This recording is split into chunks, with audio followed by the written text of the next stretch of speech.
Ilan po mga kababayan, ito po yung statement ni Senator Bato, presidential aspirant kuno. Kunwari pala, presidential aspirant kunwari. Ito. Kaya yung mga naniniwala po na sa bagay, kanya-kanya tayong kanya-kanya tayong pananaw. Pero ito, napakalinaw po statement ni Bato. If you believe na si Sara ay nag-agree, no? She has that, si Inday has that inclination to run as tandem vice president ni BBM. May iba po ang nasa isip nila. Sabi ito ni Senator Bato, basahin ko po sa inyo. Basta ako lang, to be honest with you, sabihin ko lang sa inyo na niremind ko siya, referring to Mayor Sara Duterte, na malapit na yung November 15. And sabi ko nga, another advice sa kanya, alam mo, ma'am, yung iba nga na nasa ilalim ng survey ay nagsusumikap pa rin tumakbo. Iikaw pa na mataas ka sa survey? Okay, kita ninyo, tama yung reading ko. Ang laki ng agwat mo sa sumusunod sa'yo, ayaw mong tumakbo. Ito yung sinasabi ko sa inyo po, na malinaw na pangitain. O, di ba?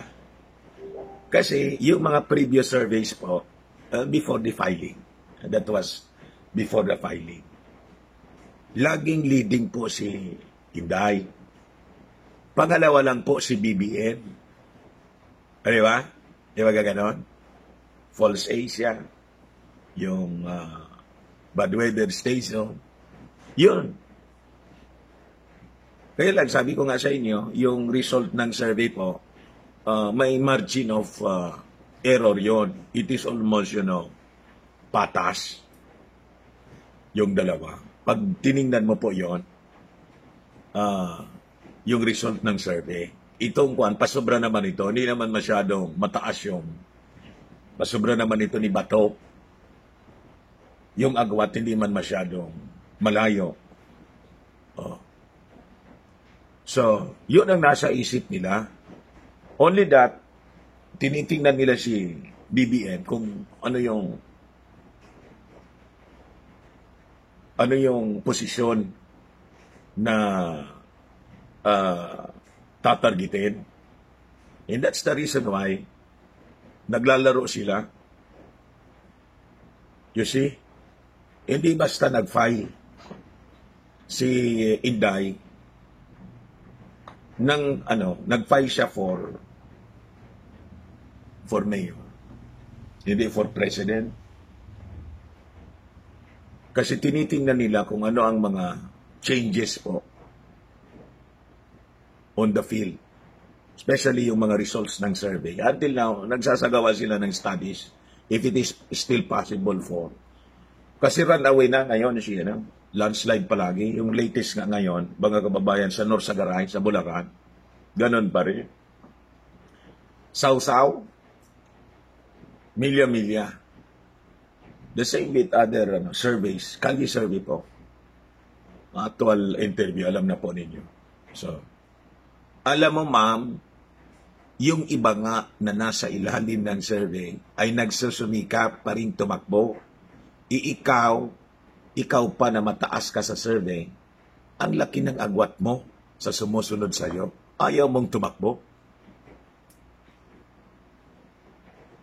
So yun lang, sabi ni Bato. Yung brotherly advice ko sa kanya about the real happening, kung ano talagang what's the real score dito sa nararamdaman ko.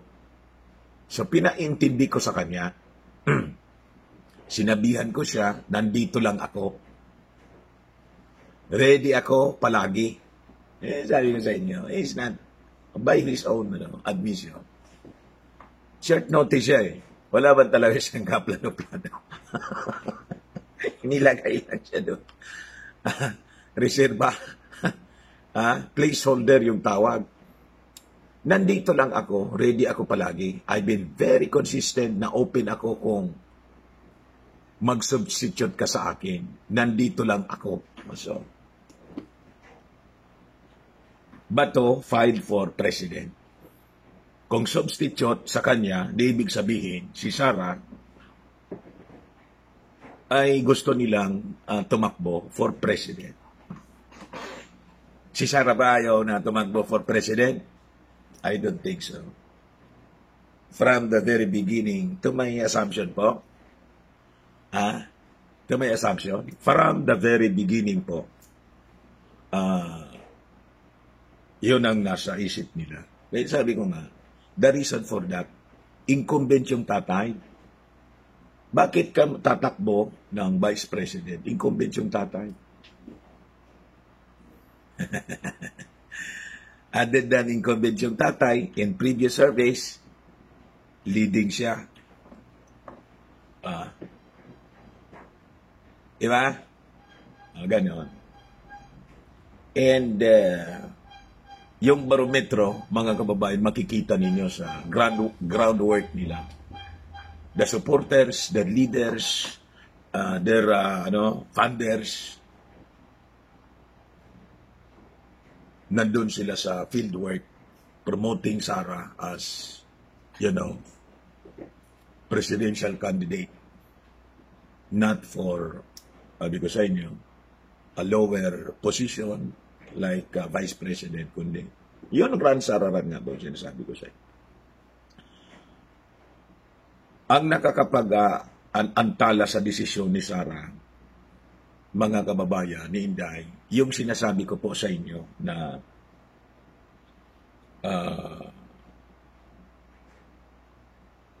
hindi sila sigurado. Hindi sigurado sa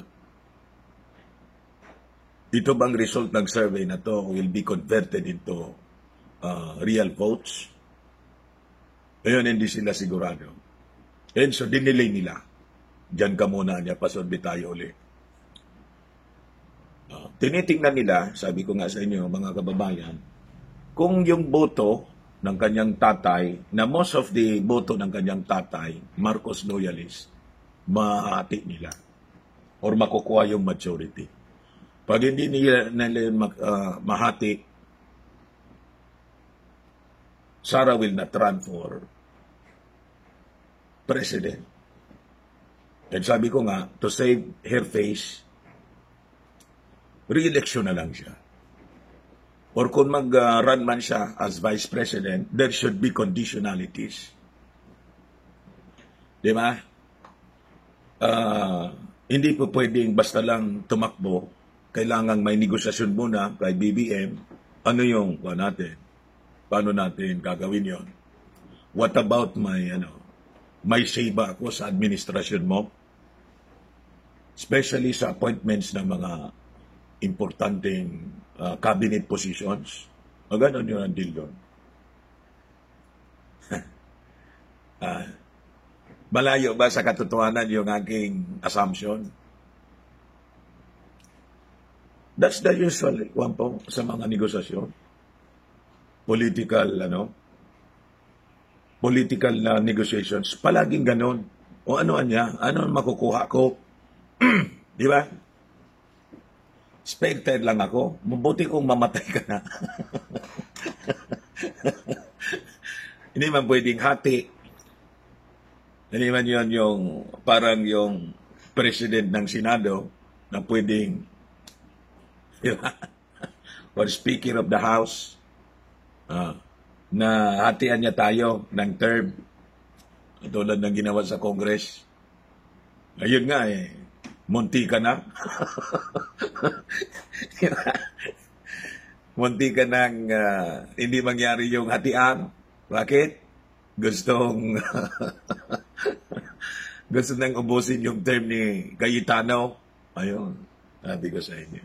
it is not, possible sa kasi elected by the people, not of them. And that's not the rule, mga kababayan, sa pagiging Pangulo o Vice Presidente. Sa Congress, leadership sa Congress, pwede yon. So ano yung pwedeng gawin? Ayun po. Kaya sige po ang atrasabante at ayaw mag-desisyon unless may announcement na po si BBM kung ano yung, di ba? Ang unang yung ini-expect nila is to possibly, may reading, because of that statement of Bato. Ang intention po ni Bato, siyempre inutusan lang siya ng mga nasa backers nila, nasa likod. Ang intention is to send message to decide now to BBM. Ano man yung napag-usapan nila. After they floated na possibly, after they floated or somebody floated the idea of possible, what if anya yung mangyari,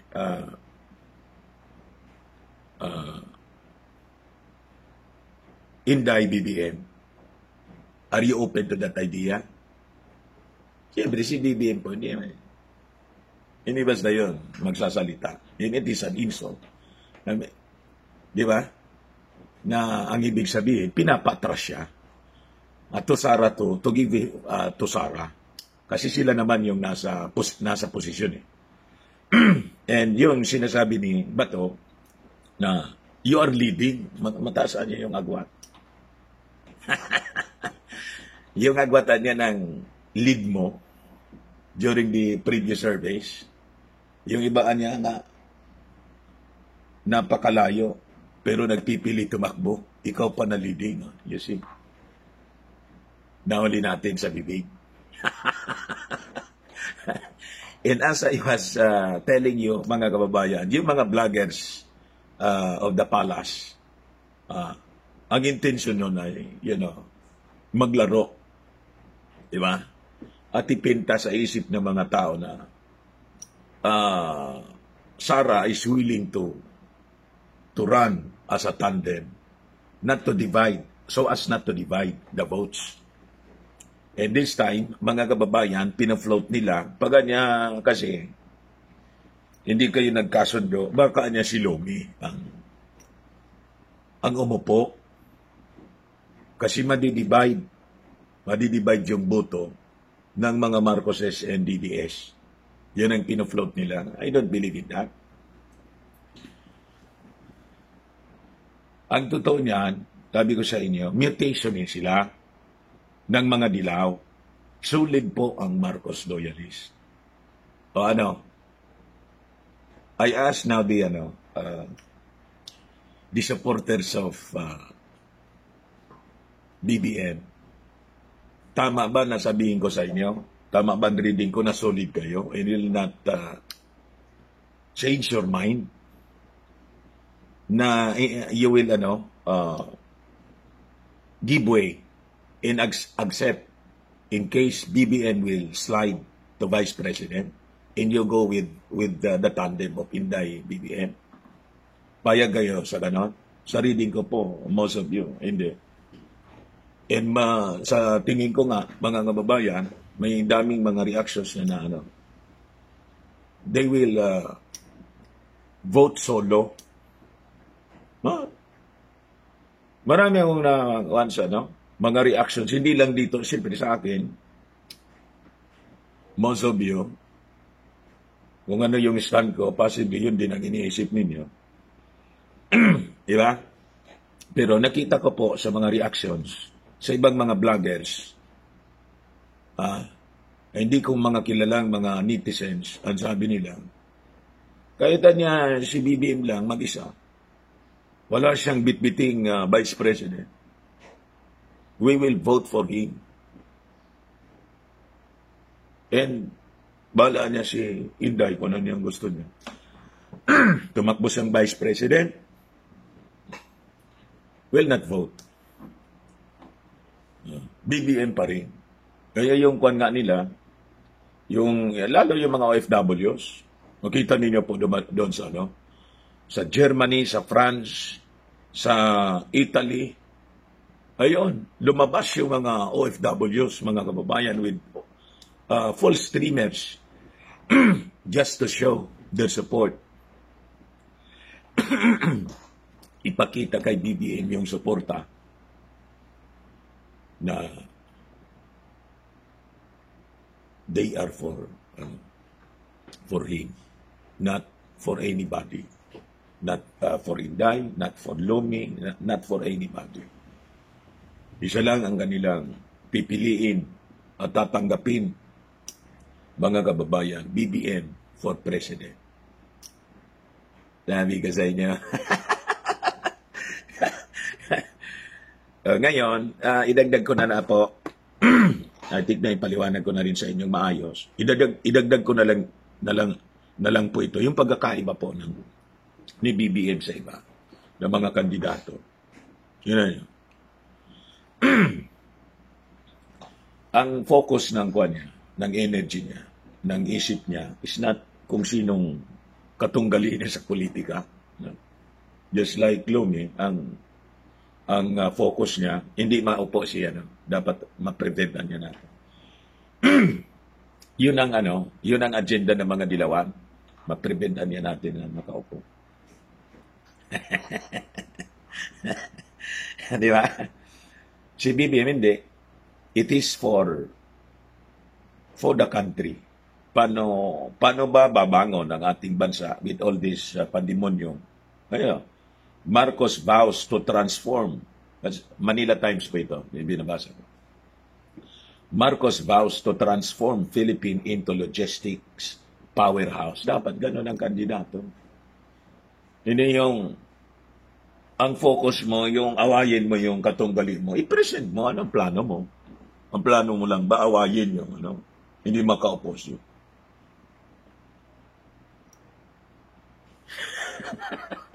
Can you win the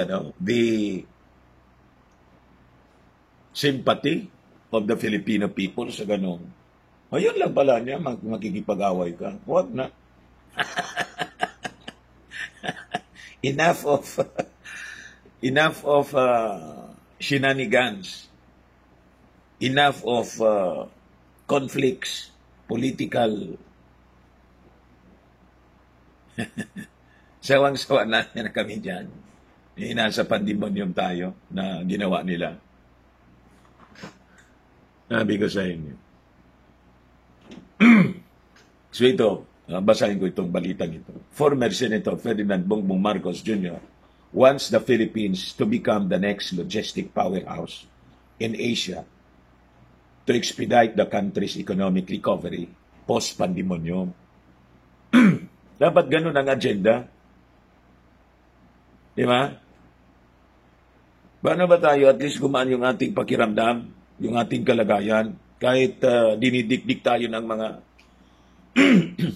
kabalot. Pero nag-e-effort pa rin tayo na paano maayos natin ito kahit sinisira nila. Hindi yung pabaya ka na lang. Wala na niya. Because they're so powerful. Hindi ka nagagalaw. Hindi magandang ugali yun, mga kababayan.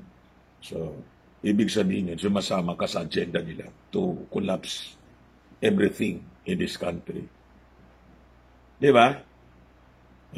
Marcos on Tuesday said that should he win next year's presidential race, he intends to modernize existing seaports, airports, and railways and increase their accessibility. Yung promise dito po sa amin noon,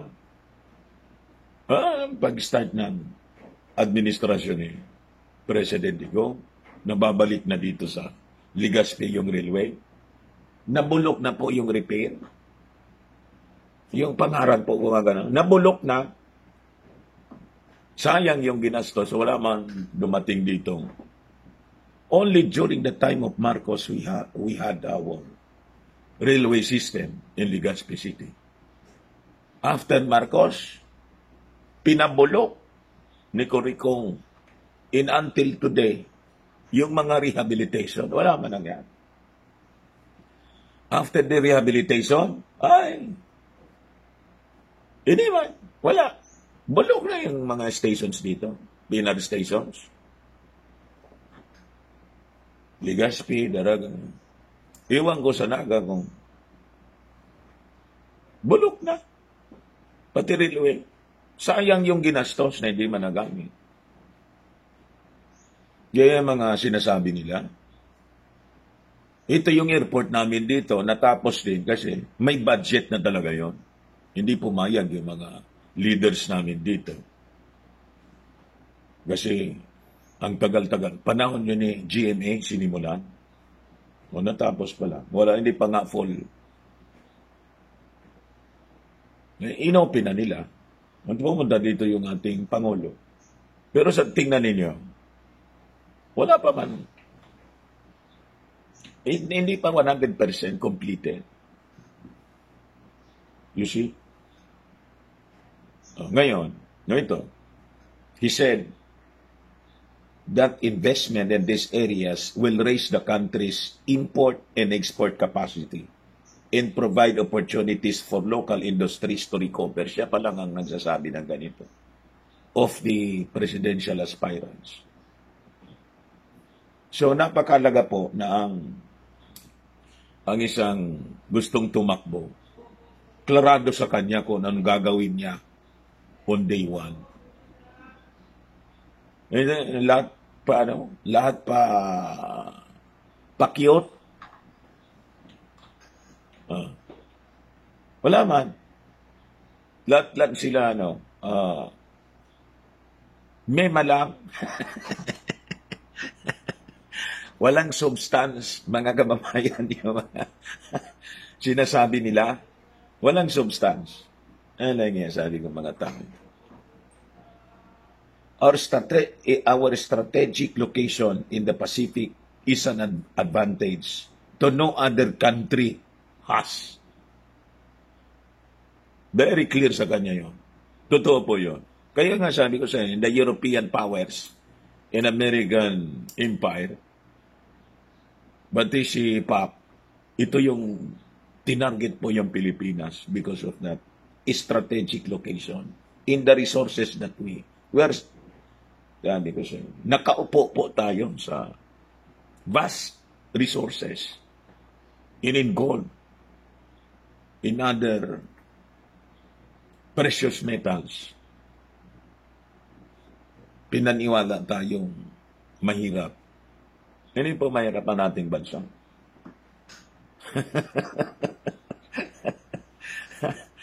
Our natural resources in land and in seas, sabi ko sa inyo, in under the ground,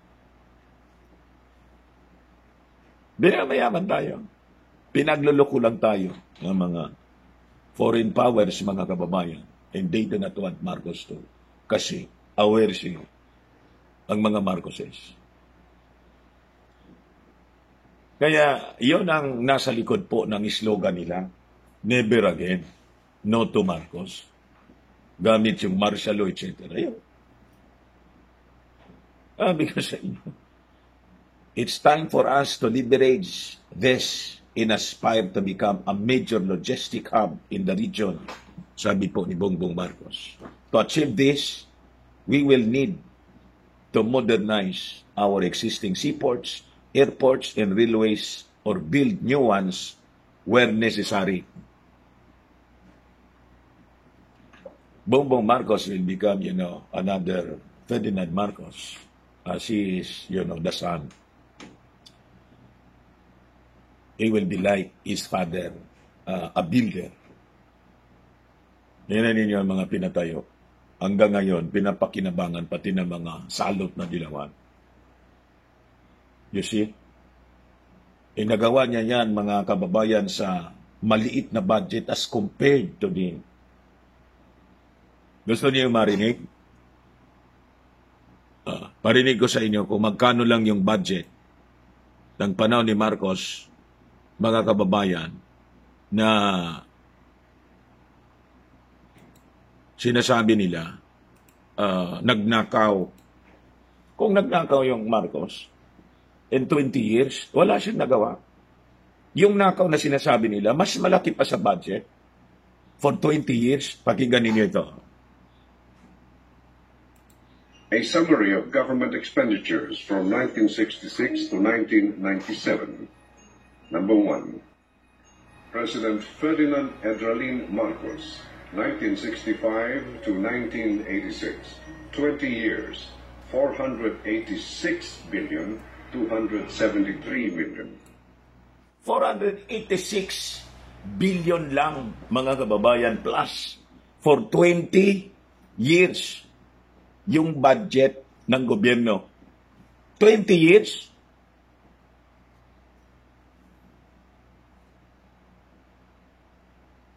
Narinig ninyo kung ilang $1 million yung sabi nakaw? Kung saan yun na nanakawin? Di wala na sanang ginamit. Nagamit na pundo, mga kababayan, yung gobyerno para ipatayo yung mga infrastructures na napapakinabangan natin hanggang ngayon. What about si Coricong? Ilan po yung budget ni Coricong in 6 years? Pakinggan ninyo. Number 2, President Corazon Aquino, 1986 to 1991, 6 years, 1 trillion. What? 6 years? 1 trillion? O ngayon, anong pinatayo ni Coricong? Bininta pa nila yung mga pag-aari ng gobyerno. Ano nagawa?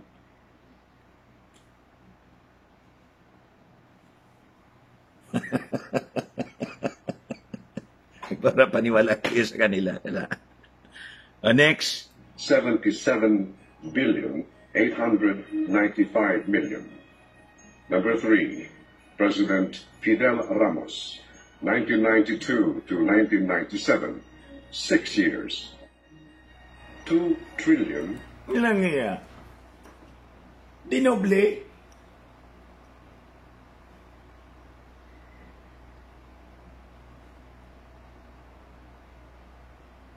$20 years, mga kababayan, 486 billion pesos.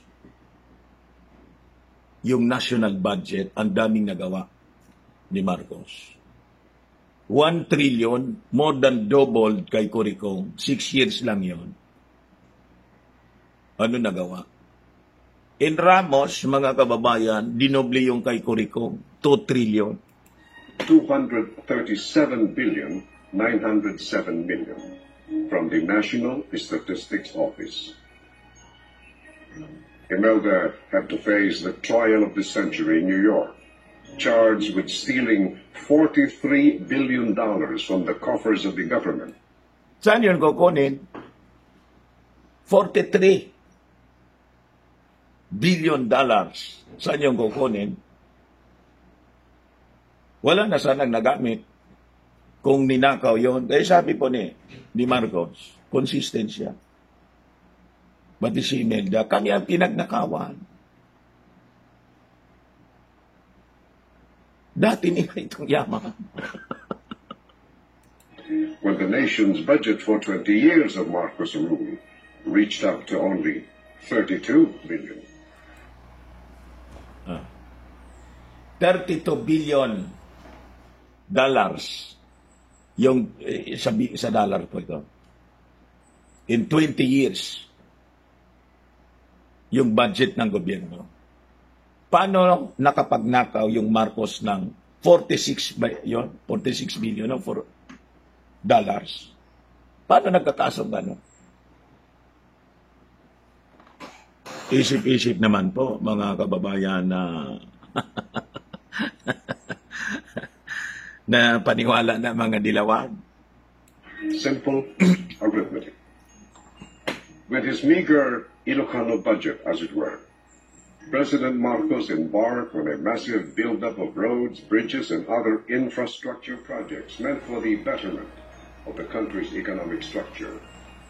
Sad to say, the succeeding presidents have little to show, despite their huge benefits.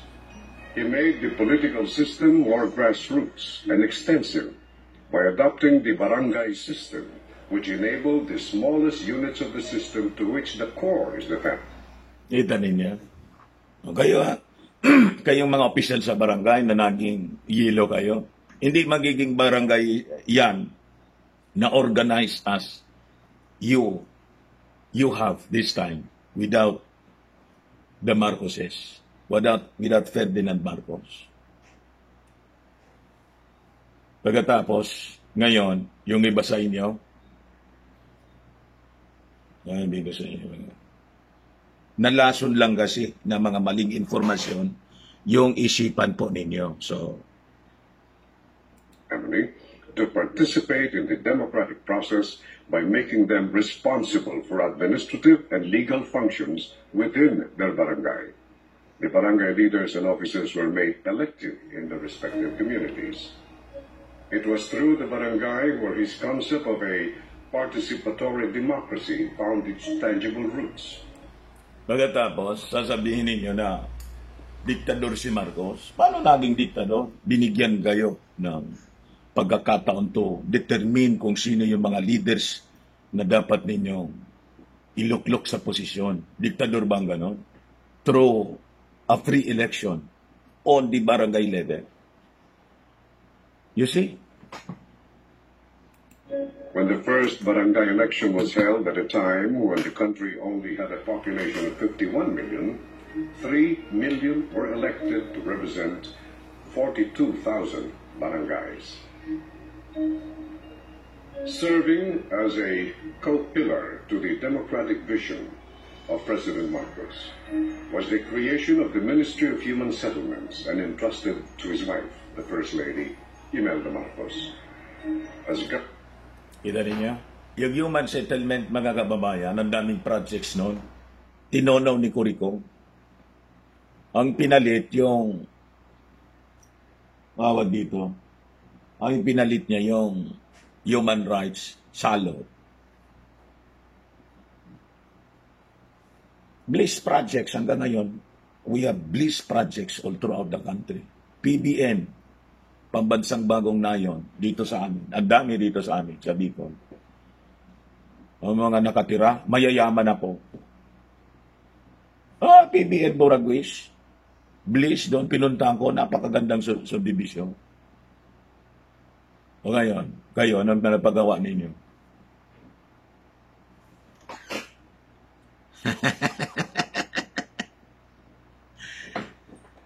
Marcos cited the report, balik tayo kay Bongbong, the report of the UN Conference on Trade and Development, which stated that there was an uneven rate of recovery in global trade among nations. Small economies and poor countries are falling behind their peers who are posting double-digit growth rates and surpassing their pre-pandemic pandemonium levels. Kita ninyo? Very broad ang pagkaintindi po ni Bongbong Marcos sa mga economic situations natin. Bakit? He was exposed to the leadership ng kanyang tatay. Sa interview nga panood ko yung interview ni Tony Gonzaga. Most of the time, kasama siya. Abroad, mga state visits, magkasama siya. Kaya exposed masyado. Yeah. Pati ng nanay niya, Imelda. And so he has, a full grasp of global politics and global economy, how it operates. The dynamics, ika nga. Ganito, nakakapag-discuss siya with sense. Si Lomi, tapos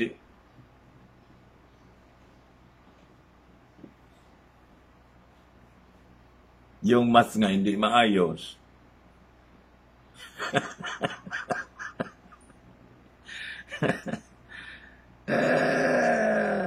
Sabi niya, UNCT AD explained that one reason for the trend is that countries with small economies are more fragile than larger economies, making the impact of the pandemonium even worse. UNCTAD also forecast the value of global trade for 2001 to be 20% to 28% higher than 2009 and 2020 respectively. Global trade will recover soon, and we as a nation should make sure that we are in a better position to benefit from it. The Partido Federal ng Pilipinas standard-bearer said. It will be crucial in our recovery since it can help generate revenues we can use to continue programs to help the poor severely affected by the pandemic. Ayan po si Bongbong Marcos. Ngayon, tanong ninyo yung iba.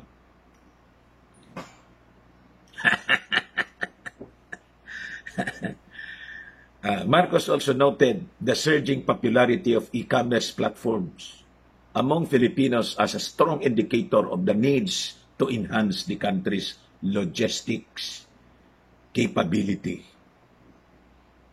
So, makikita ninyo sa kanyang mga sinasabi kung ano ang